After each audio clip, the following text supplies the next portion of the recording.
É justamente a observação de Liestis com relação a certas mulheres que às vezes importunam até o obreiro do Senhor.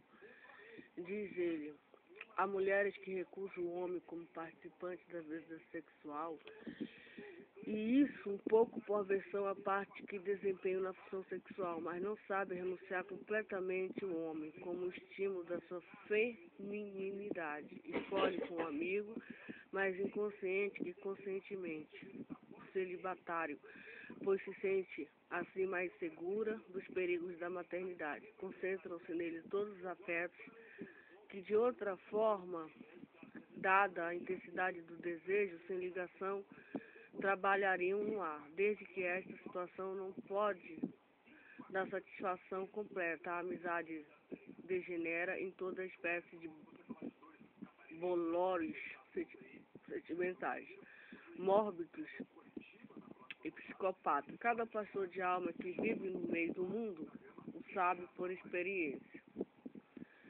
Tem-se ventilado inúmeras vezes a questão da possibilidade de uma amizade pura entre homem e mulher, fora do matrimônio. Uma vez que tais amizades existem e sempre existirão, não podemos duvidar de sua possibilidade, mas são exceções, raríssimas, possíveis só onde há firmeza especial de caráter e uma graça extraordinária. Em linhas gerais, estamos de acordo com Renabilistes quando afirma a amizade autêntica é possível só na mais íntima comunhão de vida, como acontece na união harmoniosa do homem e mulher com o casamento. Por isso, é mais aconselhável que o solteiro que quer perseverar no propósito de vida continente renuncie a qualquer amizade com uma mulher. Tanto mais se deve, de modo absoluto, evitar tudo que entre no âmbito de comunidade conjugal, de modo especial toda demonstração externa de afeto, sobretudo a que é a expressão típica do desejo da união, isto é, o beijo, o abraço. Uma amizade verdadeira, completa entre um homem e uma mulher não é possível senão no matrimônio. Devemos acrescentar, para sermos completos, justos, que não há manifestação de afeto. E também fora do matrimônio pode surgir amizade, pelo menos entre homens, que são notavelmente mais profunda, espiritualmente harmoniosa e radicada na alma do que tantas amizades entre cônjuges. Cada educador e pastor de alma deve visar a criação de uma união definitiva só nas criaturas que não se amam unicamente com amor sexual, mas sobretudo do profundo da alma. Os matrimônios puramente convencionais ou de interesse econômico ocultam sempre um risco perigoso. O casamento de pessoa pouco exigente com relação às qualidades do respectivo cônjuge não é, felizmente, sempre tão funesto como seria de temer. A parte que mais sofre é a mulher, que também, no matrimônio aparentemente feliz, obtém em geral muito menos amor por parte do marido do que espera e merece em consideração o grande sacrifício de mãe. É dever da educação, da direção religiosa e da influência da mulher levar o homem ao amor nobremente humano, o cristão, apesar do egoísmo inato e sensualidade intensa, de modo que trate a mulher com bondade, respeito e delicadeza e a venere com a companheira digna de sua vida. A mulher, porém, deverá aprender a se resignar se não puder encontrar no mais profundo e mais terno amor terreno, satisfação perfeita de sua alma, pois Deus criou para si o coração do homem e por isso este ficará inquieto enquanto não encontrar no amor divino a paz eterna perfeita. Diferenciação segundo a índole pessoal. Atividades espirituais do homem, embora intrinsecamente independentes dos processos físicos, estão ligados ao desenvolvimento do organismo. As funções psicofísicas são o pressuposto da vida espiritual e só transcorre sem perturbações, o que garante a engrenagem ordenada e a coordenação de todas as capacidades e atividades envolvidas na unidade do ser humano. Como nenhum ser vivo se assemelha perfeitamente a outro,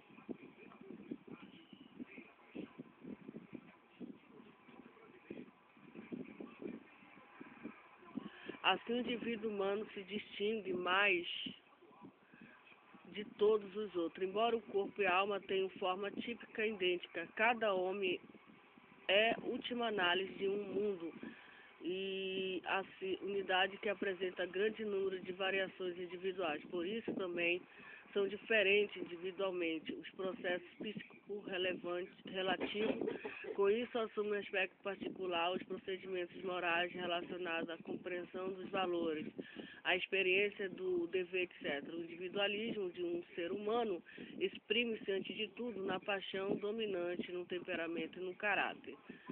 Vamos falar das paixões dominantes? Queremos expor aqui especificamente o caráter típico das paixões. As paixões podem dividir-se em dois grupos principais. Tomás, do Aquino, distingue o apetite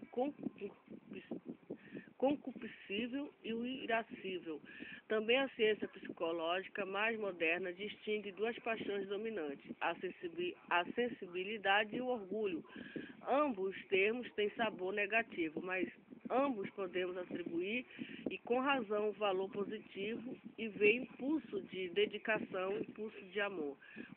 O impulso de domínio, o impulso de honra, devemos notar que em cada homem encontra-se um grau diverso, elementos de ambas as paixões principais, desde a supremacia fortíssima de uma sobre a outra, até a igualdade aproximada. Em línguas gerais, porém, uma das duas predomina, e caso de conflito, a sensível será mais inclinada a renunciar à honra, o orgulho ao amor. A sensibilidade é a paixão dominante do homem sentimental, o orgulho do homem volitivo. Paixões dominantes, sensibilidade.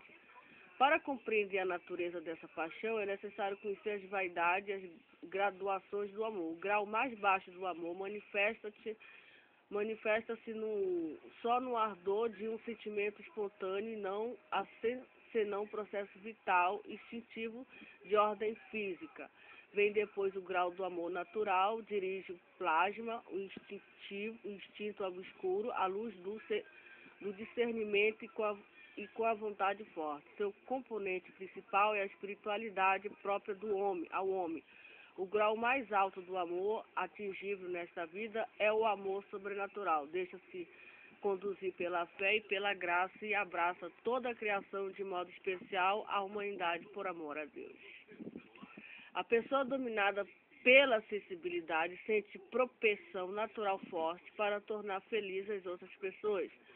Seu ideal se baseia no primeiro tempo, nos dois primeiros graus do amor. Deseja ardentemente difundir ao redor luz, a alegria, o amor, mas para a expansão completa de sua paixão, esse tipo de pessoa tem necessidade de móvel eficaz, representada pela visão ou pela recordação da miséria alheia e das suas necessidades. Não são os seres físicos, psiquicamente fortes, que provocam a expansão máxima do impulso de dedicação, mas sim a pobreza, a fraqueza, o luto, a angústia que suscitam a compaixão e o amor operoso. A miséria alheia não provoca semente ativação do amor, garante a meta por ele visada, segura-se de modo estável o apego e a gratidão do próximo. Este desejo forte de apego agradecido por parte dos assistidos e, ao mesmo tempo, a força e a fraqueza da sensibilidade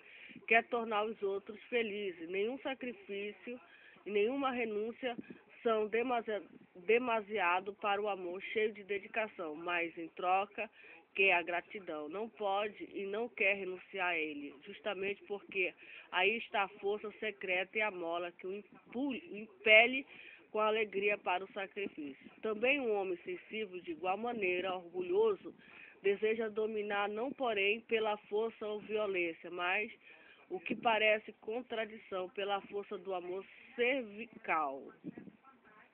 A disposição de amar. A disposição de amar corresponde como e muito natural ao desejo de ser amado. Quanto maior e mais pronto o sacrifício for o amor que um indivíduo dedica aos outros, tanto maior será também o desejo de receber o amor. Esse gênero de amor natural atinge a perfeição e o valor supremo apenas se unido ao sobrenatural.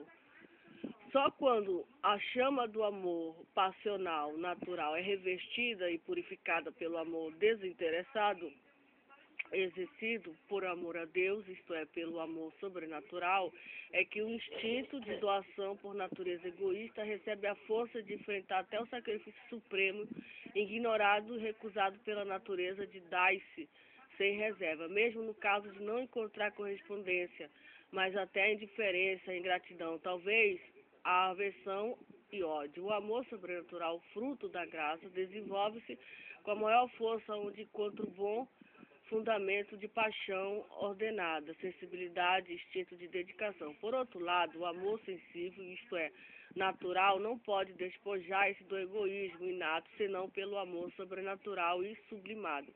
Por este, como altruísmo, nobre por isso levado à perfeição, sendo o amor o mandamento principal da vida religiosa,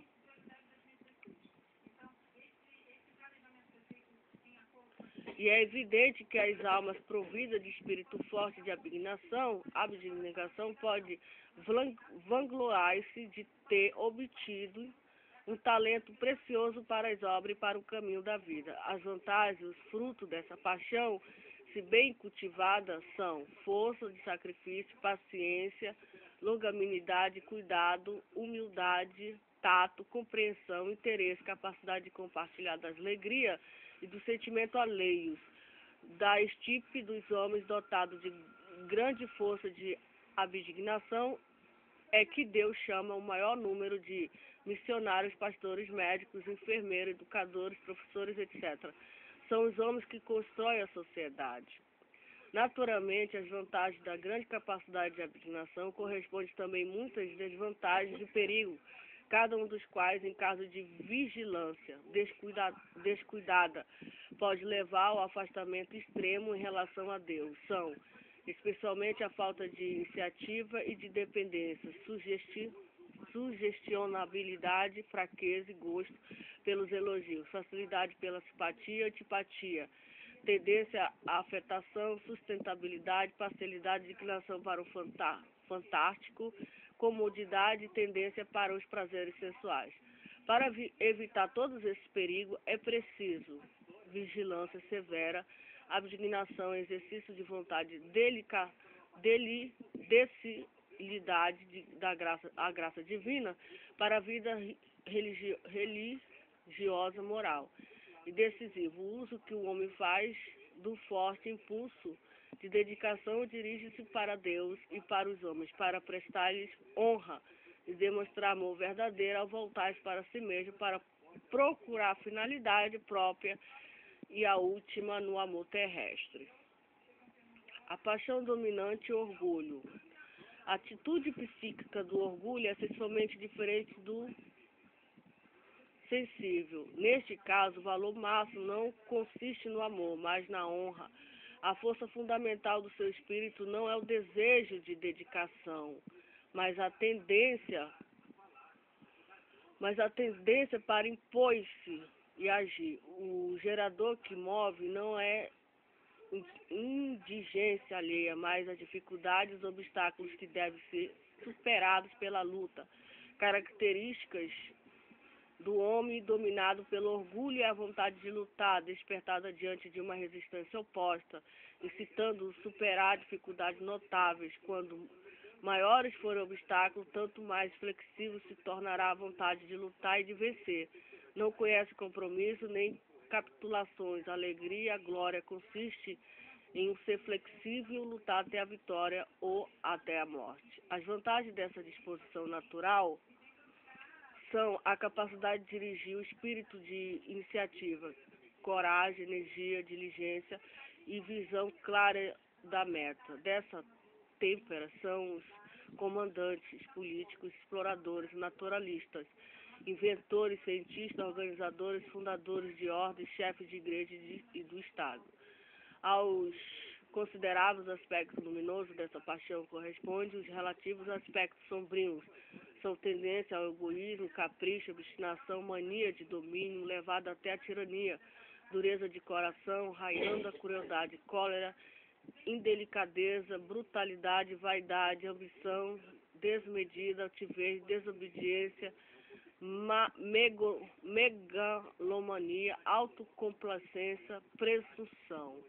Também essa paixão dominante deve disciplinar-se constantemente pela graça. A vida religiosa de um indivíduo possuído por essa paixão dominante depende do uso que pode fazer dela, ou coloca a serviço do ideal grande e sagrado, por exemplo, de Deus, o de seu reino, para a salvação das almas, ou torna o instrumento da glorificação egoísta e soberba da própria pessoa. Temperamentos.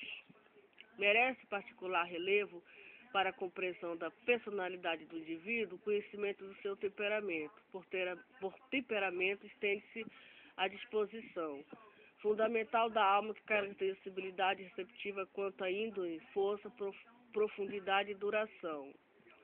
A paixão dominante estão em correlação estreita com os temperamentos, uma vez que a índole psíquica consiste na harmonia entre as tendências superiores e inferiores, e a sede das paixões estão na parte inferior. Assim, o desejo de impor-se está ligado ao temperamento cólero, o desejo de dedicação ao sanguíneo ou ao melancólico, enquanto que o fleumático, representado pelo apático. A velha teoria dos temperamentos, cuja terminologia leva origem com o médico grego Hipócrates, foi muito combatida nos últimos tempos. É certo que a classificação dos temperamentos em cólerico, sanguíneo, melancólico, fleumático, que deriva do médico Galeno século II a.C., depois de Cristo, não é exata, é justa, enquanto mostra ter reconhecido a influência de certas qualidades físicas, sobretudo das funções de órgãos internos sobre o temperamento.